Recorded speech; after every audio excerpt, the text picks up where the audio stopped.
நடிகர் விஜயோட கரூர் அறிக்கைய பத்தி ஒரு சின்னதா பார்க்கலாமாங்க. அதாவது தமிழக வெற்றிக் கழக தலைவர் இருக்காரு இல்லையா விஜய், அவரு கரூர்ல நடந்த ஒரு சோகமான சம்பவம் பத்தி ரொம்ப மன வருத்தத்தோட ஒரு அறிக்கை விட்டிருக்காரு.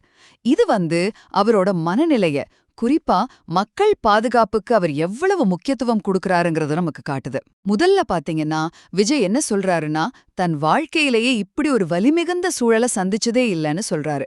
மக்கள் தன் மேல வச்சிருக்கிற அன்புக்காக தான் வர்றதாகவும், அவங்களோட பாதுகாப்பு ரொம்ப முக்கியம்னு நினைச்சுதான் இடங்களை எல்லாம் பார்த்து போலீஸ் கிட்ட அனுமதியும் கேட்டதாவும் சொல்றாரு.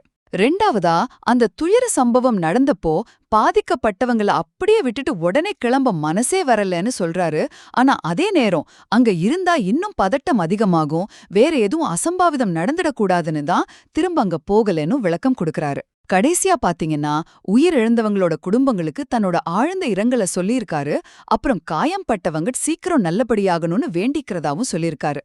தனக்காக பேசின அரசியல் தலைவர்களுக்கு நன்றியும் சொல்லிட்டு, மத்த மாவட்டங்கள் எல்லாம் நடக்காத இந்த சம்பவம் ஏன் கரூர்ல மட்டும் நடந்துச்சுன்னு ஒரு கேள்வியை எழுப்பியிருக்காரு. இது அங்க உள்ளூர் ஏற்பாடுகள்ல எதுவும் பிரச்சனையாங்கிற மாதிரி ஒரு கேள்விய நமக்குள்ளேயும் எழுப்புது இல்லையா?